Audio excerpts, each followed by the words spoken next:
Wanted out of the state of A man Nevada. wanted in Nevada faces the judge, asking for bond while carrying 2 other robbery cases on his record. The judge makes it clear, public safety comes first. With multiple felonies open, every new charge raises the stakes, and this courtroom patience is running dangerously thin. Nevada, specifically Clark County, for a robbery. And you are asking me to set you a bond. Is this right? Okay. I don't know anything about you. I'm now getting to know you for the first time. So I don't know. My primary concern is, are you a dangerous person? Because, you know, I have so much drama in my life right now. It's ridiculous. I just don't need any more. And what I don't want to do is release you if you are a danger to my public, because I cherish that, right? I don't need any more. So we're going to find out a little bit about you, and then we'll see where we go from there. Amy, let's get to know Mr. Jefferson. Yes, so he's wanted from Clark County, Nevada for conspiracy to commit robbery, and theft value over 100,000 or greater. The state's opposed to a bond at this time. He, as the court knows, he's being held. Well, he's not being held. He's made bond also on robbery threats in the 228th and reckless driving. He has another robbery here? Yes. That's local? Yes, it's a robbery threat in the 228th. It is open. He's made bond on that. Okay. So you got a robbery there. You pick up a robbery here too. It's a robbery. This warrant was also issued December 18th, very recently. When was bond posted, if you don't mind on that? Yeah. He's actually he's on bond. He's on bond for reckless driving. Okay. Picks up a robbery here in September. So I guess he's on bond for a robbery here. And now he's picked up another robbery in Nevada. I thought the robberies in Nevada were old. He Oh, made she said they were just issued 12/18. He made the bond for the robbery threats on September of this year. That case was filed also September of this year. And then this new warrant was issued this December. His reckless driving was, What court is that out of? that was the 28th. No, the reckless driving. Oh, this one's out of court 10. What's the court date on that? That is January 30th. on January 30th. He has a general order bond on that. Yeah, he's made bond on that one. He also has made bond on the robbery. And he's made court, has he made, my question is, if he's made his court appearances, Your Honor, I mean, I think he's proven that he should go on to court, showing up to court. So if you did consider bonds, he could then, don't worry about the reckless driving. The state also wanted to add that he was just barely out of parole from earlier this year. He was what? Barely out of parole from earlier this year, as they have. As the judge reviews his long string of cases, robbery, reckless driving, parole just ended, the message becomes unmistakable. History matters, patterns matter, and now Nevada has 2 weeks to pick him up. One wrong move, one missed communication, and everything could collapse on him again. What was he on parole for? That I don't know exactly.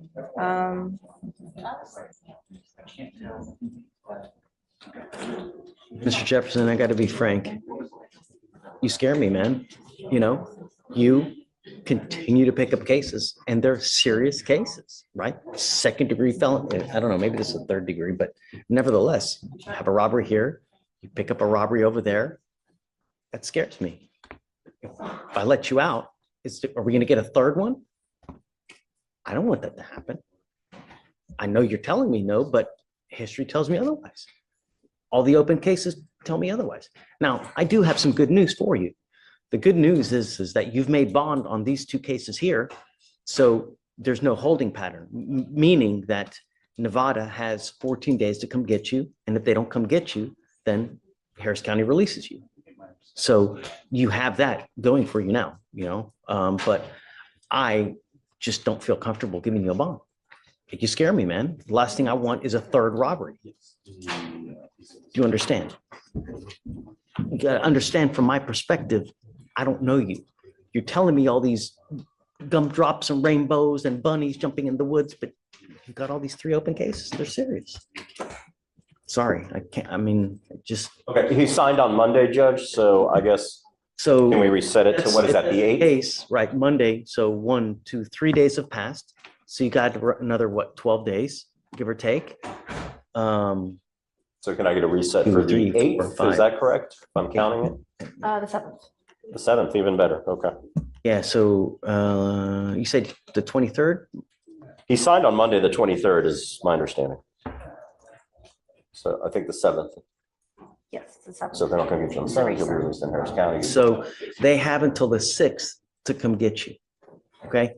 If they don't come get you by the 6th, on the 7th, you'll be released. But you got to understand, even if we release you, that warrant will eternally remain open. And you could get picked up again the minute you walk out of custody. If you do get out, I would immediately go back to Nevada, take care of that. Otherwise, Yeah. at some point, you're just going to get picked up again, and it's going to continue to happen. You can hire an attorney. And the other thing is that, right, when you do go up there, you got to let your attorney here know what the plans are so that you don't get revoked upstairs here, because then you're going to be in the exact same situation over there like how you are here. You understand? So if you go over there to Nevada and try to handle things and they put you in custody and no one knows about it here in Harris County, you have not advised your lawyer, they may think that you've just jumped ship and they might revoke the bond here, and then they'll place a hold here in Harris County because you're in Nevada. And if nobody knows, you know what I mean? So you got to let your lawyer know here. You're a misdemeanor lawyer on your record. Do you have a lawyer for both of them, or were you appointed lawyer? Okay, so you need to tell your lawyer that if they don't pick you, you need to contact him, let him know you're in custody. If he doesn't He know. has a lawyer in the felony, so Yeah. let your lawyer know in the You felony need to let case. him know, and if they don't pick you up, you need to hire someone in Nevada, try to get you bonds on those, or you're gonna have to go out there and address them and turn yourself in and then see if they give you a bond. All right. So if they don't revoke your bonds here, you need to let your attorney know. You understand all that? All right. Okay, man. Good luck. Thank you, Ron. Thanks, Ray. Thanks, Amy. I think that's all I have. So see you tomorrow, man. Yeah, for sure. Dustin, Come on, Judge. ready? Sorry. All right, who do we have here? It's on a Drake Simmons judge. It's a- Summons Simmons. Fugitive case. Good morning, Mr. Simmons.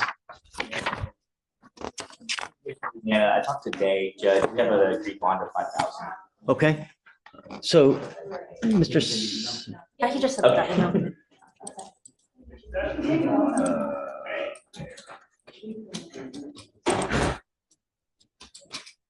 you are wanted out of the state of Louisiana for a second-degree battery. Your lawyer has agreed with the state, and you are in agreement, Amy, right? Yes, Jay is unopposed to a 5K bond. Okay, I will set your bond at $5,000 today. You have to understand that this is the only time that this is going to happen. We give you 2 weeks from the date of your release to go turn yourself into Louisiana. If you do that, this fugitive case against you gets dismissed. If you fail to do that, I'm going to issue a nationwide warrant for your arrest. I'm going to put your bond at 0, and it's not going to happen again. It doesn't matter what the excuse is. You have to go turn yourself in, and we're giving you enough time to do it. Do you understand? Now, the only other thing I'm going to advise you, don't wait until the last day to go, because as Murphy's Law dictates, what can happen will happen. Something invariably always happens when you go on the last day. Don't do it. As soon as you get out, make the plans to make it up there. Understand? Okay, I got you. We'll set the bond to 5,000. He needs to have his paper withdrawn and then also.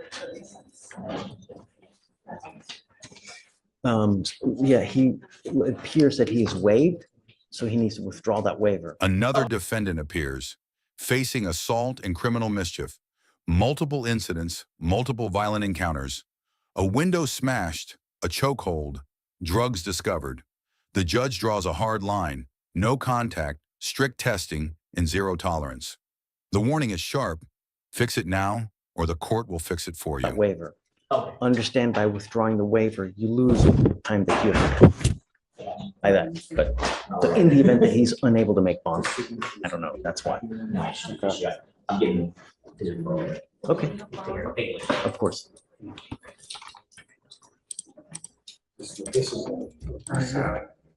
I'm not waiting for you. Should we go to court 10? I should be able to. I think we should. I will talk.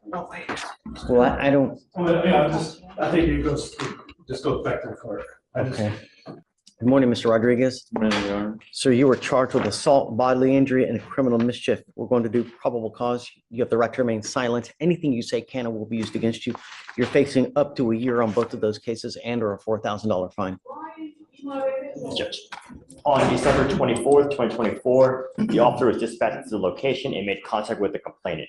The complainant stated that he followed the sister when she left the house to try to get her to come back. That's when the complainant ran into the defendant, the complainant's sister's ex-boyfriend, and told the defendant he could not be around his sister. The defendant walked up to the complainant really close, and the complainant pushed the defendant to get some space, and the two then began to get into a physical altercation. The complainant stated the defendant bit the complainant's left arm in between the altercation and then ran away. The complainant complained of pain and was advised by EMS to get stitches, and then the defendant was ID'd with mobile APHIS. You said this was a sister as the complaining witness? No, Your Honor, the sister was the ex-girlfriend of the defendant. The brother was the complainant. Got it. Okay. Tell me about the criminal mischief. On the criminal mischief, on December 18th, 2024, the officer was So same day. Same day, Your Honor. No, it was before. The assault was on the 24th, the criminal mischief was on the 18th. So on the criminal mischief on the 18th, the officer was dispatched to a residence in Harris County, Texas in regard to a disturbance. The officer made contact with the complainant who stated that the defendant broke his window with a rock. The officer made contact with a witness who stated that on the 16th, he observed the defendant throwing a rock at the front window, breaking it. The defendant was then observed by the witness leaving the area, returning to the side of the house and throwing a bigger rock at the side window, causing it to shatter while also trying to enter the home through the window. The damage to each window was approximately $1,200. Both of these happened on the same day, right? No, Your Honor. The assault was on the 24th, and according to the witness, the criminal mischief was on the 16th of December. So the criminal mischief occurred before the assault. But I'm looking at the information. The information says December 16th on both. There is a second assault, Your Honor. What? There's one. On the 31st. Yes. Oh, okay. My apologies. I was reading because he was just picked up an assault. Let me read the assault that's out of the same transaction, Your Honor, because he picked up another assault, and that was my apologies. So for the assault on the 16th, the officers were dispatched to a Walmart in regard to service for a disturbance. The officers detained the defendant, and a search of his person revealed 0.68 grams of meth in his right pocket, and the defendant was taken back to the original scene, and the officer spoke to the complainant, who stated that he went looking for the defendant because he was a person of interest in a previous incident. While waiting for police to arrive, the defendant tackled the complainant to the ground and held him in a rear chokehold for approximately 10 seconds, impeding his breath. The complainant stated he felt pain and suffered minor injuries to his person, including a scrape on his left knee, a scrape on his right elbow, and a swollen upper lip. A witness, the complainant's girlfriend, witnessed the incident and saw the defendant choking the complainant. The defendant also admitted to placing the complainant in a chokehold. All right. Mr. Rodriguez, I'm going to find that there's probable cause to go forward with the case. I'm ordering you as a condition of your bond not to consume alcohol, illegal drugs, or unprescribed controlled medication. If you have a problem with drugs and alcohol, you better address it, because I'm telling you now. No, it's not a problem, sir. Look at me. If it becomes a problem, I'm going to address it for you. And I promise you're not going to like the way that I do it. Do you understand?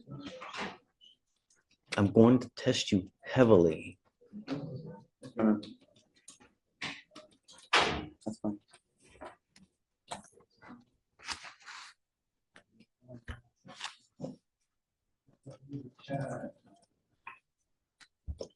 What's the name?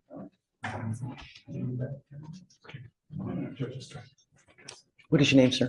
Mark. Mark. Hi, Mark. Nice to meet you. I'd like to send Mr. Rodriguez for a drug test right now, please. Stop. Don't say anything. I consume marijuana. Stop. I'm sending you for a drug test now. I'm gonna have you come back. I want to see what's going on. That's it. All right. But come back. I'll give you a lawyer today. I want to know what's going on with you so that we're both on the same page.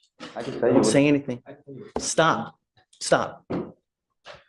Go take the test, and I want you to come back. I'm going to appoint your lawyer today, As far as your bond conditions are concerned, you're not to have any contact with the complaining witness in this case, not to go where they live, where they work, where they breathe. You're not to be in possession of any weapons. Do you understand? If you violate these conditions, you know what's going to happen. Do you understand? Yes, Your Honor. All right, please.